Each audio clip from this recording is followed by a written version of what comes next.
We chillin' tonight. Hey. I can feel it tonight, man. Hey, man, on my radio, man. Yeah. I need you to turn that up. Jamming tonight.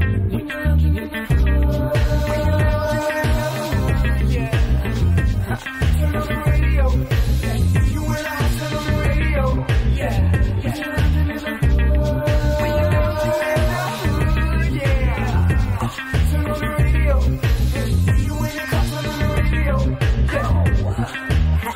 Pull the way up like we in the club. Fly flashy, grown classy, so turn it dub. Saturday mornings, no walk of shame, we fresh up. 950 lounge, that's my guilty pleasure. I don't miss my favorite show, I put everything on hold. Work the baby, even the babysitter know. When 950 come on, don't bother. I'm locked in 10 to 1, no problem. Turn on the radio. You and I turn on the radio. Yeah.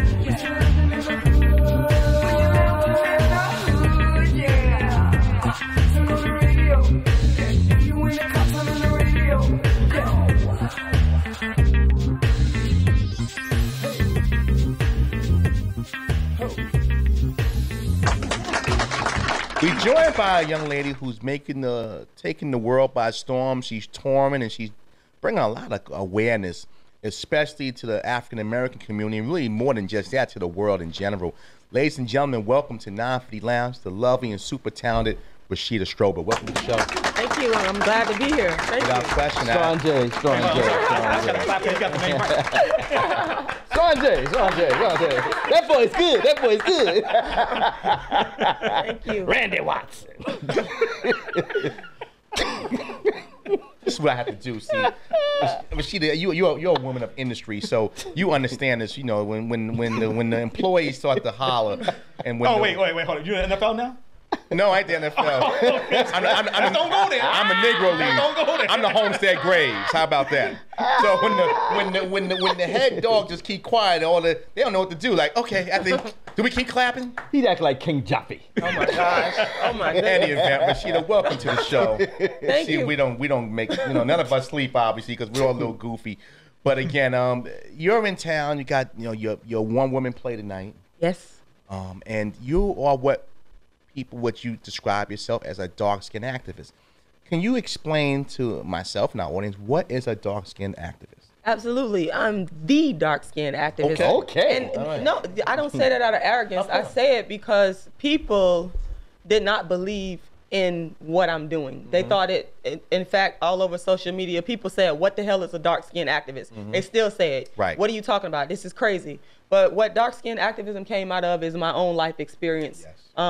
Experiencing what I call darkism. I wrote a book of the same title called Darkism, 25 Ways Dark-Skinned People Are Discriminated Against. And what that basically is dark-skin discrimination. And I honed in specifically on dark skin because people said, look, you need to just stick with black people. That's colorism. Yeah. I created a new paradigm to speak specifically about what dark-skinned people go through that's swept underneath the rug. And so I'm from the South, and darkism is thick and heavy down south. Right. So what it consists of is, of course, the racism that started out of European colonialism and expansionism that led to slavery, and then that led to colorism and darkism. So it's dark-skin discrimination based upon when I think of, again, you let me know if I'm right or wrong here, when I think of what a dark-skinned activist is needed is really kind of geared toward us, because if we're dealing with racism with white and black racism, doesn't matter if you're high yellow like Albie Shore or you're dark like Yappy Kodo. But when it comes to activism, it seems like it's more internal racism, know, where light-skinned person feels they're better because they're light-skinned, or they have the curly hair, similar to School Days, what Spike Lee made many years ago. So wannabes and the jigaboos. Right, exactly. So when we talk about the discrepancy between light and dark, give me some examples. Growing up in Florida, South, and that the area you live in could be a little aggressive. I won't just keep it like that. But talk about some experiences you've had that has led you to have this fight against black on black racism.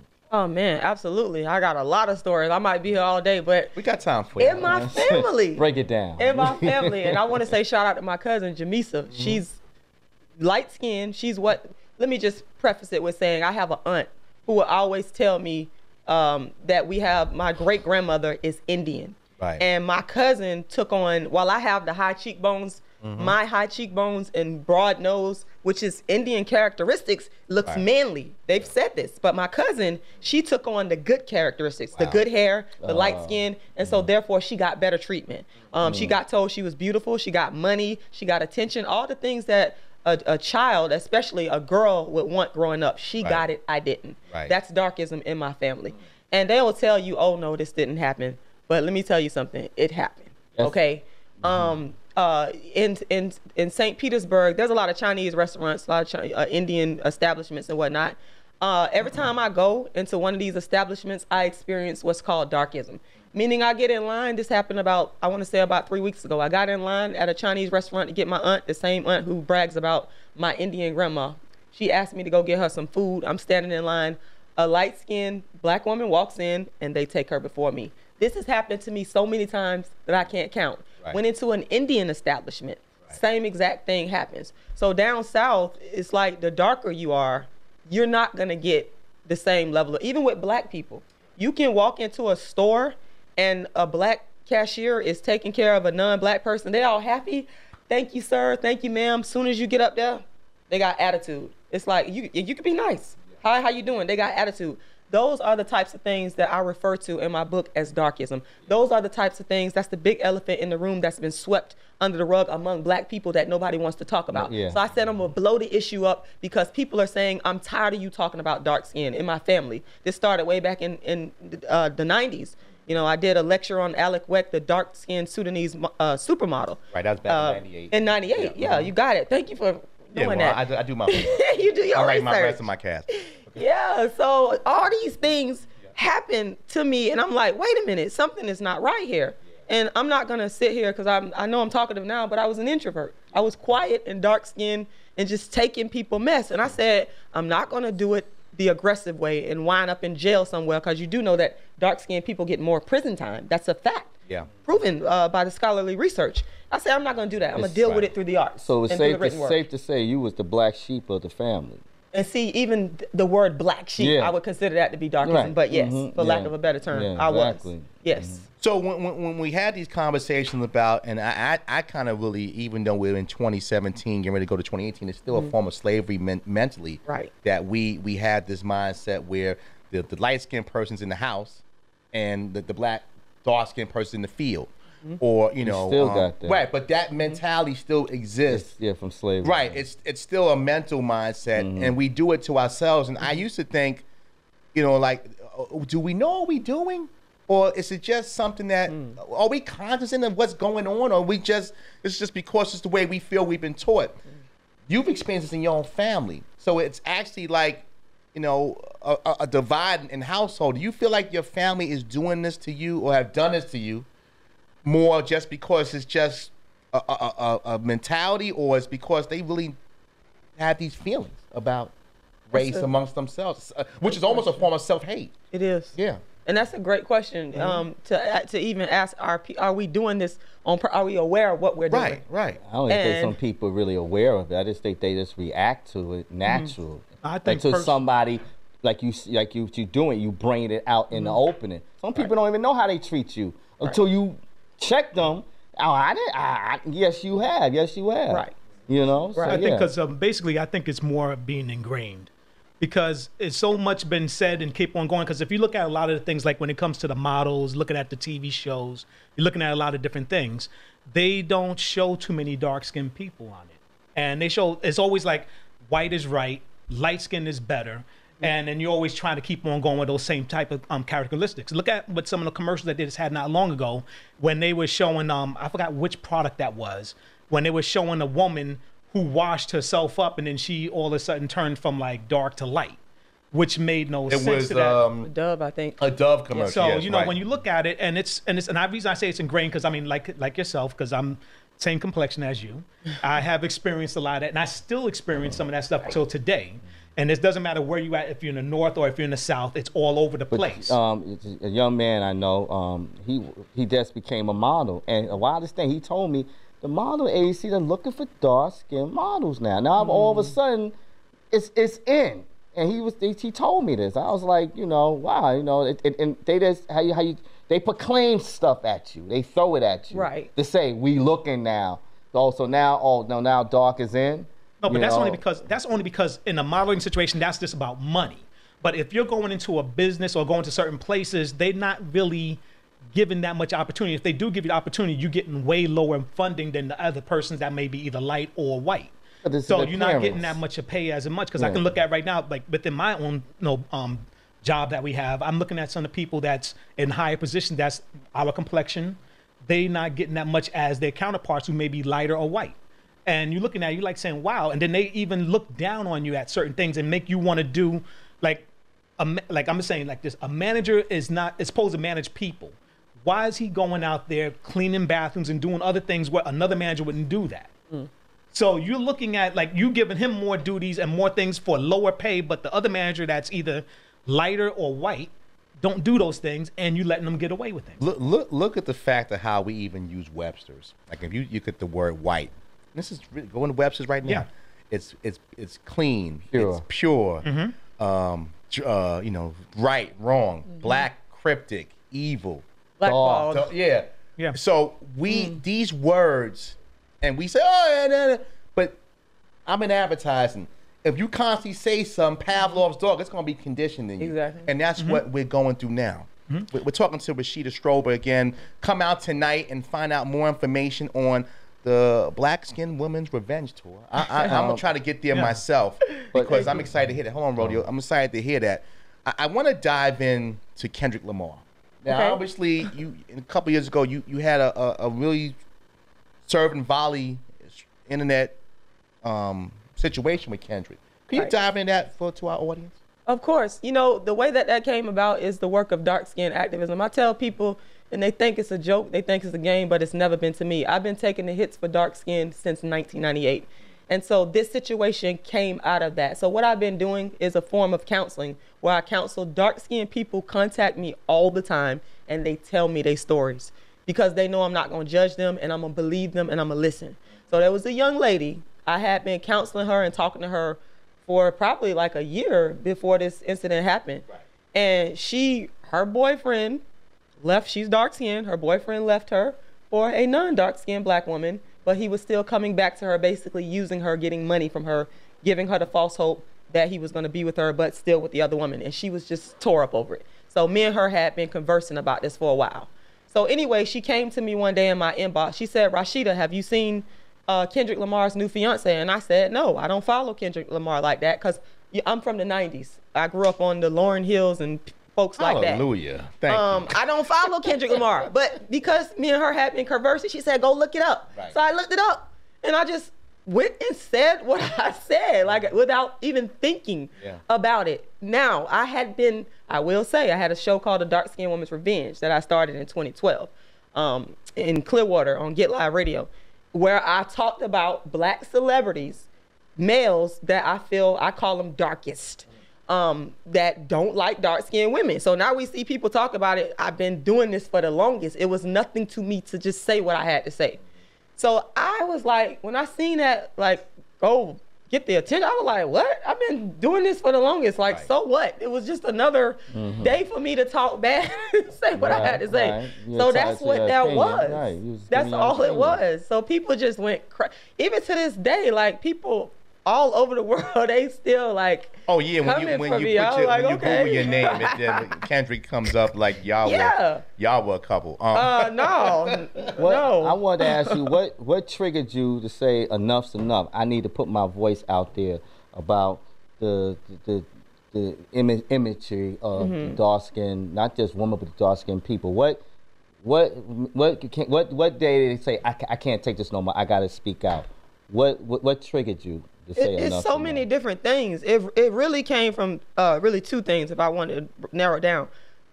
I love black men. I've always wanted the attention of black men. So in school, there was this real dark-skinned man. He used to pick at me, have everybody, like he was popular, blacky, ugly spot. I was running away from the lunchroom because, oh my God, it was bad, terrible, the whole bus.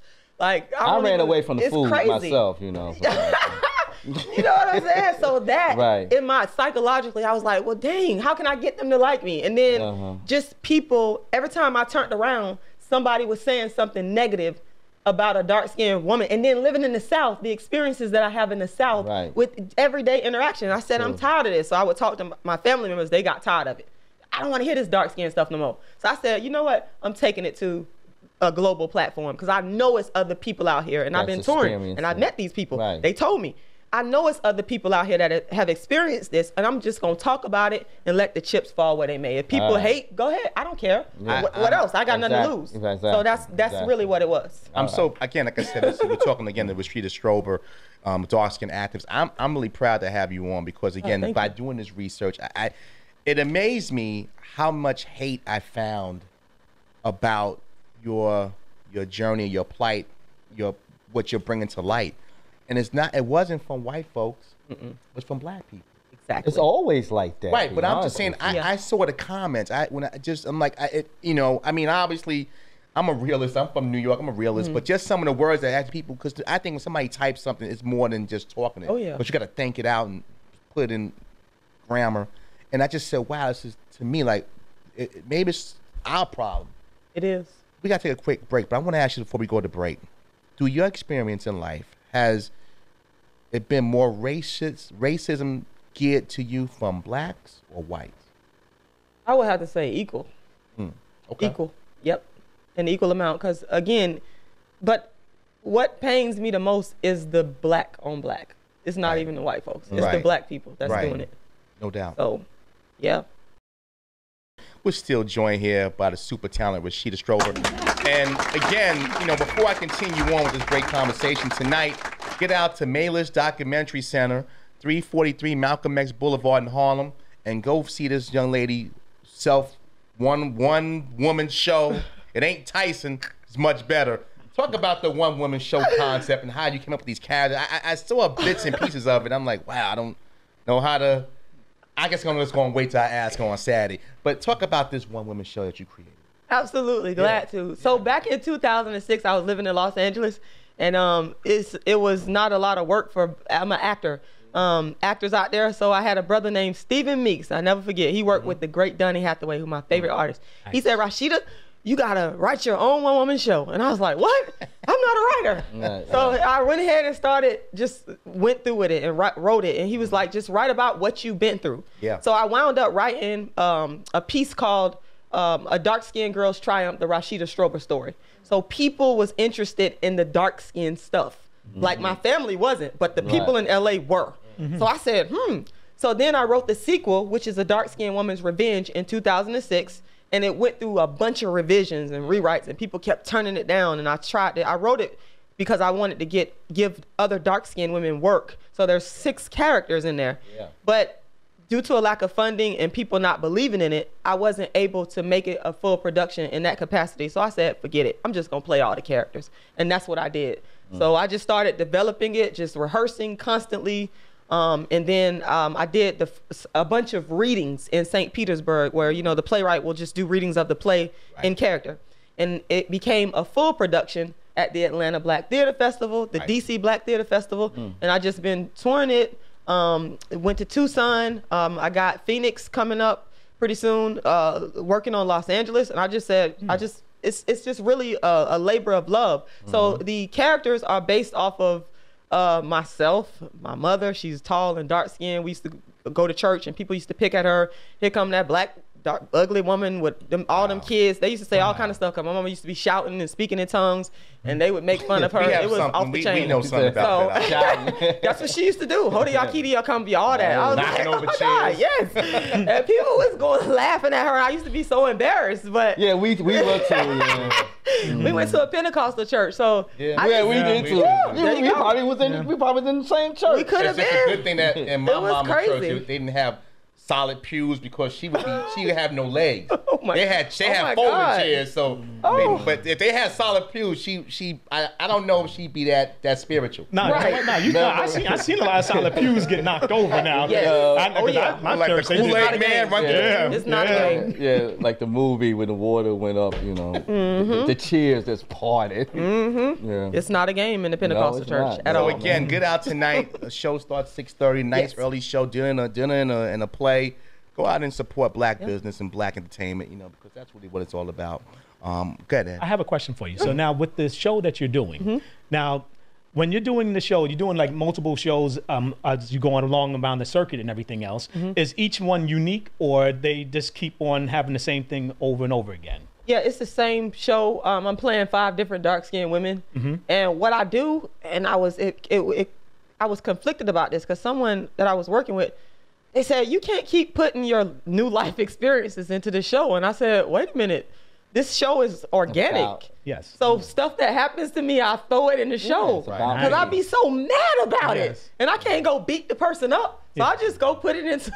If you do want to hit somebody, hit to the. See, but that's a good. See, but that's a good thing because now that makes each show unique, and everybody going to keep coming out and getting a different Right. experience every time they come out, Now, which is great.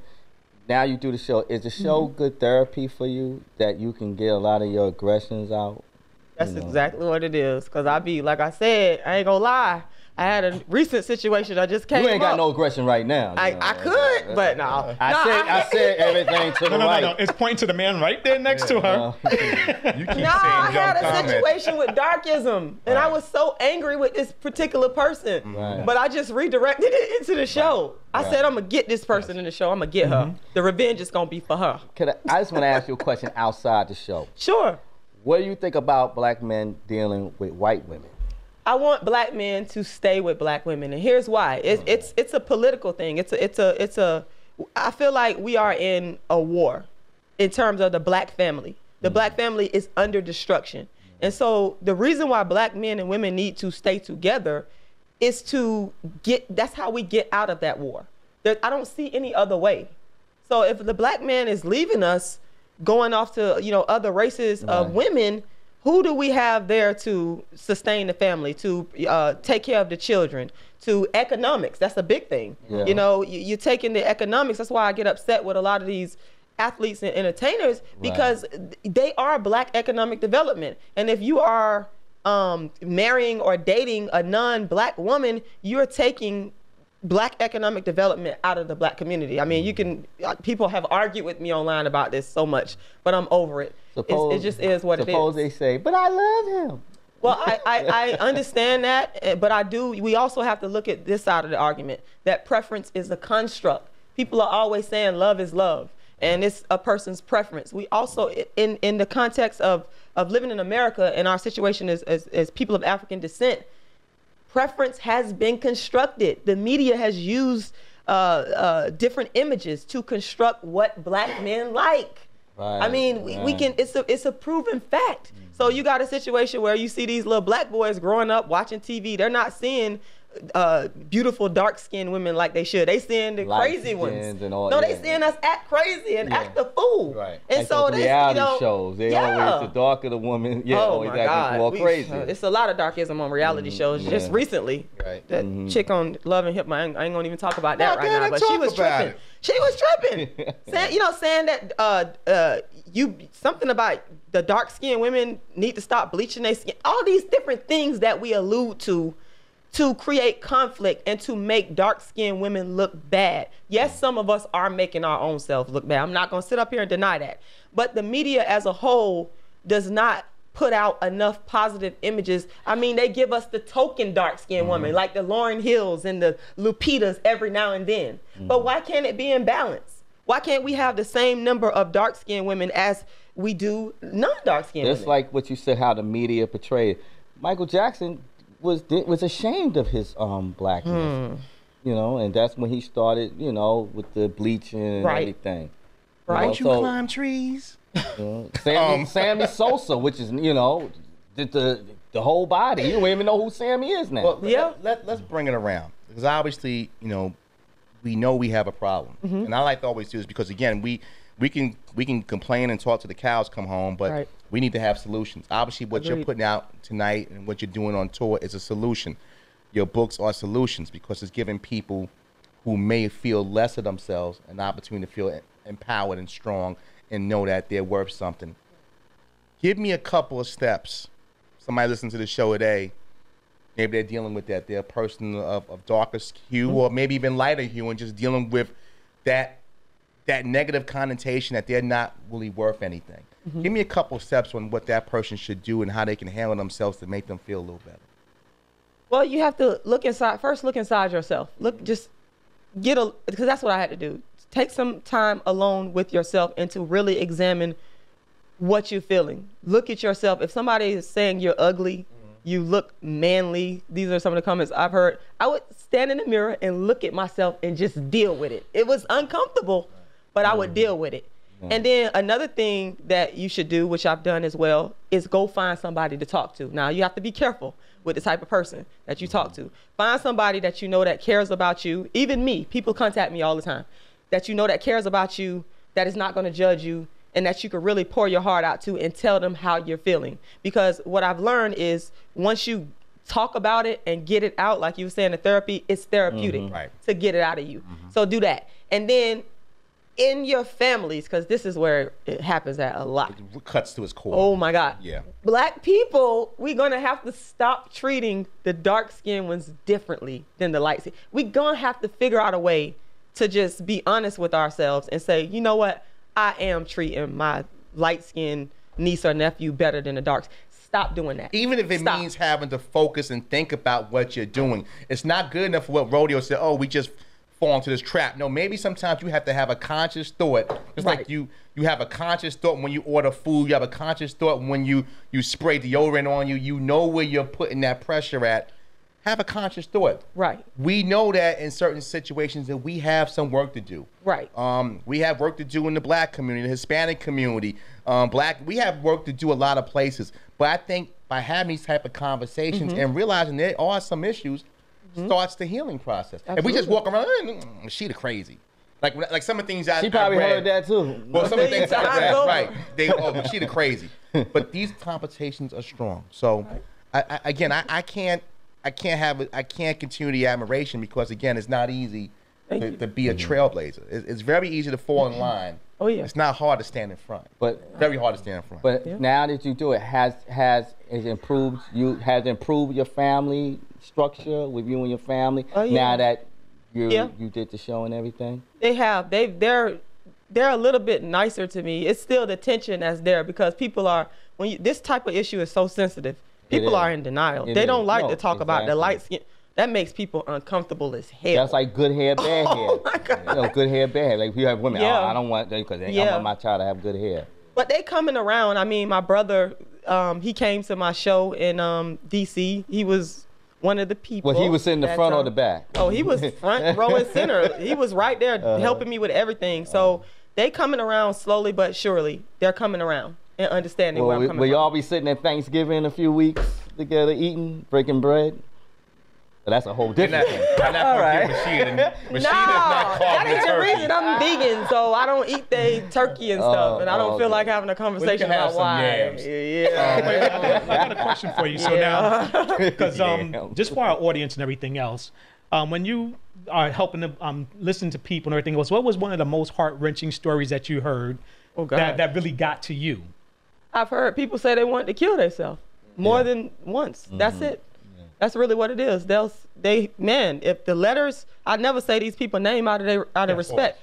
But if I could show people some of the letters I've gotten in my inbox, in my email inbox, and my Facebook, I'd be even shocked. Right. Some of these people be angry. They be it goes from anger to hurt. It's like this, they vacillate in between the two. And it's like, that's why I say, this is serious. People think this is not a game. It's not. It's not. It's really not. What you hit on earlier is like, when we asked you about where you get it more, white or black, you said, I get it both, but the reality of that a black person that's going through the same struggles would actually turn on me. Right. I think is where it really is raw and it hurts to the core. Got a few minutes left, and again, go out tonight, Black Women's Revenge Tour in Harlem. The address again is at the Maylist Documentary Center, 343 Malcolm X Boulevard in Harlem. For tickets, go visit queenofdarkskin.com, or could they buy it at the door? the door? Yes, they could buy tickets at the door. It's a little bit more expensive, $5 more, but we want to they make can you buy some it. more money. So go buy tickets at the door. Don't Rashida going home, relax right now. Go buy tickets at the door. Real quick, with this play, this one woman play, you've been going around, obviously, New York's the stop now. What's the, give me the 3 to 5 year plan with this. Where do you see this going?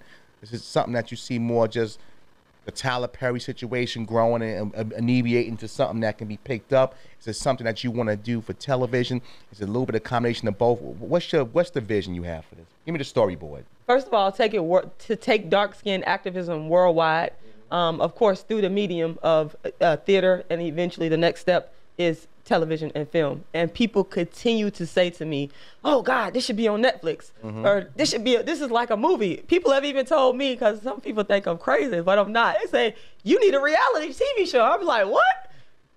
Me?" But they be saying that stuff, and I'll be like, "Okay." But yes, my ultimate goal is to take it to film and television, because it's a topic that people have ignored. I gotta say real quick. Yes. I can't do this interview without mentioning this person. She's the mother of the dark skin movement. Please look her up. Cola Booth. Back in the 90s, she was, man, this lady, if it weren't for Cola Booth and Wallace Thurman, who wrote the book, The Blacker the Berry, in 1929. Yes. 1929, about a dark skinned woman who was experiencing darkism in Harlem. Wallace Thurman. Those two people, man, I love them to death. Like, I love them to death. But where I see this going is film and television, because that's the natural progression. And I'm just gonna keep touring, of course. It has to be told. So yes, like it has the to be told. revolution, as they say, has to be televised. Well, Queen, thank you so Well, hold much on for a your second. time. Just before we jump on that, I just wanted to ask one other thing too. Sure. Because even with the shows and the movies and everything else, do you ever think about like also trying to also branch out into like a therapeutic thing of having like therapy sessions, or having people coming up and start really bringing this more into the medical field as well? That's an excellent question. I have thought about that, and I've been doing that without realizing it, because people contact me, Right. And I'm like a counselor to these people, That is a therapy session, like yeah. for years. But yes, that's an excellent idea to branch it out into that. And I actually do online sessions where dark-skinned people and not just dark-skinned people, you'll be surprised. Yes. All races of people have came to my show. White people, Asian people, Hispanic Because people, it's they all discrimination come. in all Yes. ethnic. In every nationality. Yes, in every nationality. yeah. So anybody is welcome. Like, I don't think for 1 minute that because I'm talking about dark skin.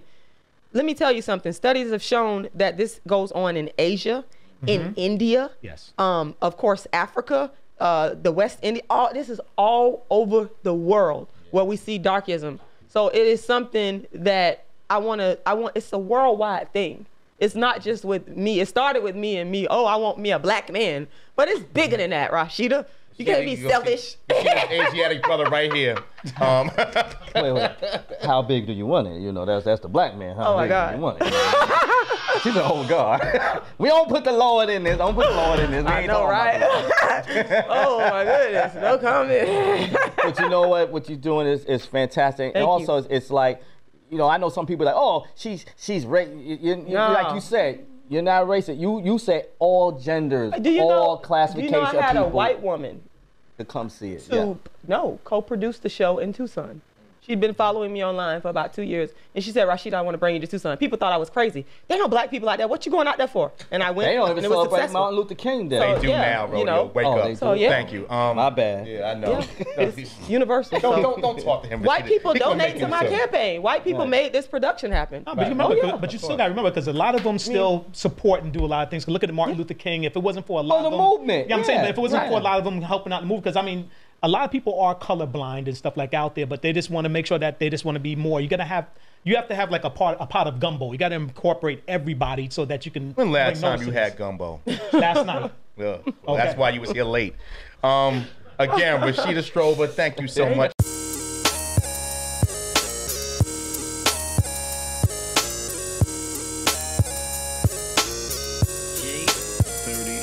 Yo, can I get it in the morning? Every Saturday I be up